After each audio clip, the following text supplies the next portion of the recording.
Bismillahirrahmanirrahim. Assalamualaikum warahmatullahi wabarakatuh.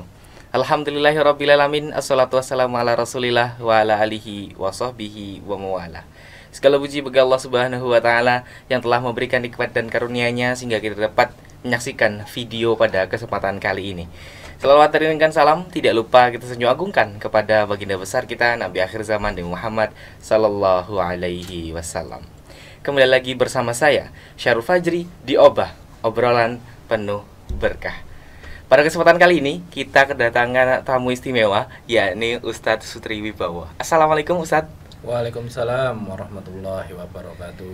Alhamdulillah. Gimana Ustadz kabarnya? Alhamdulillah baik. Ustadz Sutri ini adalah salah satu Ustadz yang saya kagumi karena beliau dalam setiap hari-harinya sangat begitu bersemangat, murah senyum juga, Masya Allah. Pada kesempatan kali ini kita akan sedikit membahas terkait dengan pentingnya ikhlas di bulan suci Ramadan. Sebelum berbicara tentang lebih jauh tentang makna ikhlas di bulan suci Ramadan, menurut Ustadz Sutri sendiri, apa sih perbedaan bulan Ramadan tahun ini dengan bulan Ramadan sebelumnya, Ustadz? Oke, Assalamualaikum warahmatullahi wabarakatuh. Oke, untuk perbedaan bulan Ramadan tahun ini tahun lalu ya, ini terus terang sangat berbeda sekali ya. Kalau tahun lalu, apalagi 2 tahun yang lalu, itu kan kita masih dalam kondisi yang tidak menentu ya. Alhamdulillah untuk Ramadan kali ini, alhamdulillah sudah membaik trennya ya. Ini sudah Allah mengabulkan doa-doa kita ya. Selama 2 tahun kita berdoa mudah-mudahan pandemi segera berakhir. Alhamdulillah lambat laun pandemi sudah menjadi tren yang lebih baik. Dan konsekuensinya ibadah kita di bulan puasa itu lebih mudah karena tidak terbayang-bayang akan pandemi. Lebih fokus lagi untuk mengejar amal-amal kebaikan di bulan Ramadan. Masya Allah, berarti semangat dan giroh beribadahnya Insya Allah terus bertambah, Ustaz ya. Lalu berbicara tentang ikhlas, Ustaz. Ikhlas itu apa sih, Ustaz? Ikhlas itu sesuatu yang sangat-sangat mudah diucapkan. Itu hanya terdiri dari berapa huruf itu? 5 atau 6 ya? 6 huruf. Masya Allah. Tapi sangat-sangat sulit sekali untuk dilaksanakan. Saya sendiri juga belum tentu bisa ya 100% itu mengamalkan ilmu ikhlas ya, karena itu ilmu yang sulit sekali dilaksanakan. Tapi walaupun sulit, tapi bisa dilaksanakan apabila kita berusaha. Ikhlas itu saya umpamakan seperti kita meminum kopi. Masya Allah. Nah, kopi ya, kopi ketika ditambah gula itu akan menjadi manis. Nah, ketika Mas Sahrul saya kasih kopi yang dikasih gula, kira-kira apa yang terucap di benak Mas Sahrul? Enak. Wah, biasanya kan wah enak sekali kopinya. Kan mungkin Mas Sahrul belum jarang menyebut wah manis sekali gulanya. Betul. Nah itu kan berarti ikhlas itu sesuatu yang ada tapi tidak nampak. Nah itu ya, seperti akar pohon juga, dia berusaha untuk mencari sumber air hanya untuk keperluan batang sama daunnya. Ketika sudah tumbuh, kira-kira apa yang dikatakan orang kepada pohon tersebut? Tinggi, besar, kuat. Nah, pasti wah bagus sekali pohonnya, rindang sekali. Kan jarang sekali ngomong wah bagus sekali akarnya. Nah, hingga bisa membuat pohon ini menjadi tumbuh yang besar, bisa mengayomi semuanya yang di bawah. Itulah kata kunci ikhlas. Ada tapi tidak harus ditampakkan. Nah, seperti itu mungkin perumpamaan ikhlas menurut saya. Masya Allah. Ibarat kopi ya, bikin melek. Nah, itu kan kita jarang pernah kita ngomong. Lah tapi ya ini anehnya ini. Tapi kalau kita kena penyakit diabetes dan lain-lain, itu pasti yang salahkan gulanya. Iya, Nah, nggak mungkin kan kopinya, Masya Allah. Benar. nggak mungkin tehnya. Nah, terus ketika pohon jatuh, pasti yang disalahkan akarnya. Wah, ini akarnya nggak kuat ini. Nah, itulah. Jadi ketika kita melakukan sesuatu, mungkin Mas Sahrul ya, ketika ini kan Mas Sahrul sudah dapat kuliah ini kan. Nah, ketika nanti di bangku kuliah sudah belajar semaksimal mungkin, tapi hasilnya tidak sesuai dengan Mas Arul dapatkan, nah itu menjadi salah satu ujian keikhlasan. Berarti tidak semua yang kita inginkan, tidak semua yang kita usahakan itu akan berhasil, terwujud. Nah, kalau gagal, nah itu salah satu bentuk ujian keikhlasan. Apakah Mas Arul itu tetap bersemangat untuk belajar, ataukah hanya wah ya sudahlah, percuma, saya sudah belajar semaksimal mungkin tapi hasilnya tidak sesuai dengan harapan saya. Nah, itu salah satu ujian keikhlasan seperti itu. Berarti apa yang harus kita lakukan tidak harus nampak oleh orang lain. Biarlah itu menjadi ya di dalam hati kita. Ibarat kata, ini mohon maaf ya, kalau yang agak kasar lah ya, itu ketika kita buang air besar, apa kita pernah melihat? Nggak pernah kan? Nah itu kita ikhlas seperti itu. Ya udah, biaran aja. Apapun yang dinilai orang, nah udah. Yang penting kita di mata Allah tetap patuh kepada Allah. Masya Allah, jawaban yang subhanallah sangat filosofis Ustaz ya. Nah, lantas kalau berbicara tentang keikhlasan tapi di bulan suci Ramadan, nah itu seperti apa ikhlas di bulan suci Ramadan ya? Nah, ini juga salah satu ujian juga ya. Seperti puasa itu kan sesuatu ibadah yang tidak nampak oleh orang lain. Kalau kita sholat, zakat, terus naik haji, itu kan terlihat. Oh, ini Mas Arul baru sholat subuh berjamaah, kan terlihat. Oh, Mas Arul sodako terlihat. Mas Arul naik haji terlihat. Pakai gelar. Pakai gelar haji Arul. Nah, kan terlihat kan? Tapi kalau puasa terlihat enggak? Enggak terlihat. Cuma dari bau mulut. Mungkin cuma bau mulut aja kan? Walaupun mungkin Mas Arul ini mohon maaf ya agak gemuk. Bisa dikatakan, wah Mas, ini enggak pernah puasa ini, dia gemuk sekali ini. Nah, itu kan. Terus kita melihat orang yang kurus, wah ini pasti puasa terus. Ahli puasa ini. Buktinya dia kurus. Nah, itu kan berarti puasa itu salah satu ibadah yang akan dinilai langsung oleh Allah. Kalau ibadah yang lain mungkin bisa dinilai oleh manusia. Nah, itu. Seperti itu ya makna ikhlas ya, Masya Allah. Lantas bagaimana sih Ustaz untuk kemudian kita bisa ikhlas? Maksudnya mengamalkan keikhlasan ini, ada tahapan-tahapan apa yang kemudian kita harus lakukan di dalam diri kita sehingga kita nanti bisa ikhlas di bulan suci Ramadan ini? Yang pertama tentu niat dulu. Niat itu menjadi awal dari kita melangkah.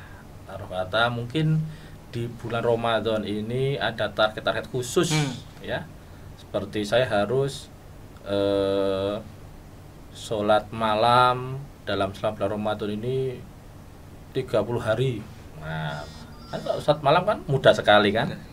Terus kalau puasa ya dah nggak usah ditanyakan lagi ya. Pasti. Terus tilawah harus bisa menghatamkan minimal 3 kali khatam dan amalan-amalan yang lainnya. Nah, tapi tunggu dulu. Nah, tapi kalau kita niatnya itu hanya untuk menghatamkan 3 kali, terus sholat malam berapa kali dan sebagainya, itu nanti ya yang didapat hanya itu aja, khatam 3 kali udah di dunia. Tapi kalau kita niatkan, kita tilawah, kita sholat malam, terus kita zikir dan sebagainya itu untuk mendapatkan keberkahan dari Allah di bulan Ramadan ini, insya Allah ya pahala di dunia dapat tadi ya, bisa khatam 3 kali minimal ya, terus apa itu sholat malam berapa kali, zikir berapa kali, dan amalan-amalan yang lainnya itu bisa tercapai di dunia, dan tentu saja di akhirat juga akan dihitung sebagai pemberat amal kebaikan. Jangan sampai kita salah niat. Kita hanya niatkan ya tadi, wah selama bulan Ramadan saya harus bisa khatam 3 kali sebagainya. Itu yang didapat hanya itu, dunia aja. Di akhirat yang dapat apa-apa. Itu. Ketika nanti toh di dalam perjalanan itu kita tidak bisa menghatamkan sesuai dengan target, nah itu menjadi ujian kita. Kita ikhlas apa enggak? Kalau kita ikhlas ya sudah, yang penting kita sudah niat bahwa selama bulan Ramadan ini semua amal-amal, semua hidup saya hibahkan, saya wakafkan untuk jalan Allah. Apapun nanti yang terjadi ketika tidak sesuai dengan harapan saya, insya Allah akan menjadi pemberat amal ketika nanti saya akan meninggal nantinya. Seperti itu. Gitu ya, Masya Allah. Jadi ikhlas itu begitu penting dalam bagian setiap amal dasar, insya Allah. Yang dasar niat dulu. Kalau niatnya sudah bagus, nanti ya ketika gagal ya sudah. Itu mungkin ya ujian kita. Mungkin kita ikhlas enggak diuji seperti itu. Kalau kita ikhlas, insya Allah kita akan dinaikkan derajat kita. Tapi kalau kita menyerah ya sudah, berarti kita ya di mata Allah ya lemah. Apalagi kan mukmin yang kuat itu lebih dicintai daripada mukmin yang lemah. Seperti itu sudah. Nah, kita berbicara tentang ikhlas tadi juga, untuk ciri maksudnya. Ciri orang ikhlas itu seperti apa? Kalau ciri itu nggak bisa dilihat. Nggak bisa dilihat ya. Seperti akar tadi ya. Iya, seperti akar gula kan nggak pernah orang tadi ya menyebutkan saya membeli kopi di kedai kopi, warung kopi itu kan dikasih gula. Itu kan saya nggak pernah menyebut gula. Wah, enak sekali gulanya. Kan nggak pernah. Kopinya. Pasti wah mantap sekali kopinya. Nggak ada orang yang menyebut gula, kan ada peran dari gula tersebut. Ketika akar pohon itu susah payah harus menembus tanah untuk mencari air, untuk biar bisa pohonnya itu kuat, batangnya kuat, terus daunnya rindang.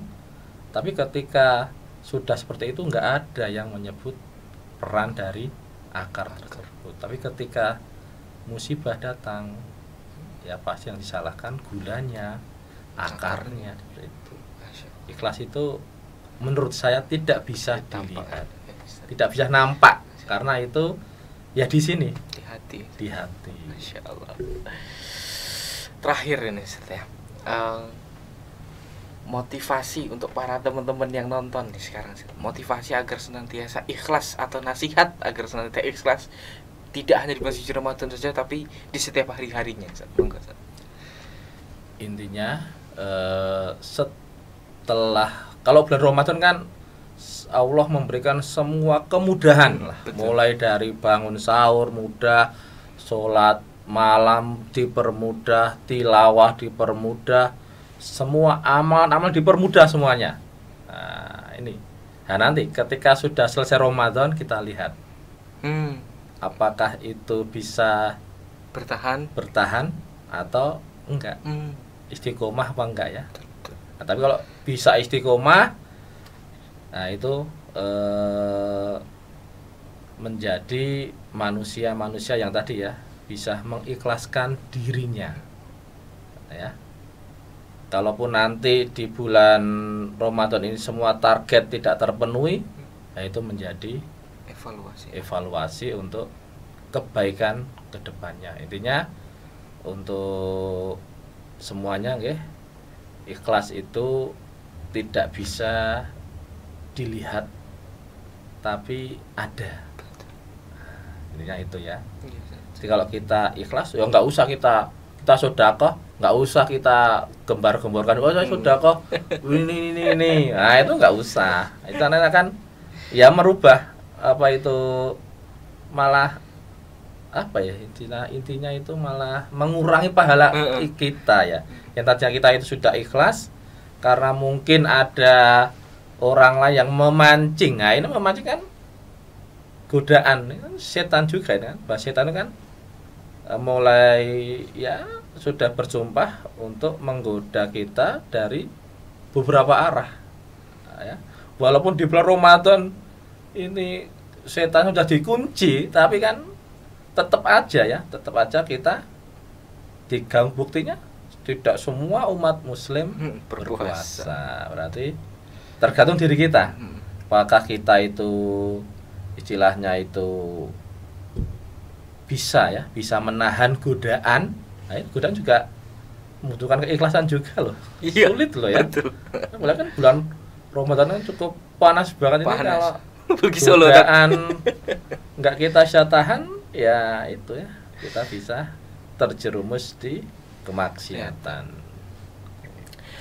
Luar biasa. Berbicara tentang ikhlas, ikhlas itu tidak tampak, tapi itu menjadi sebuah poin penting dalam setiap amal.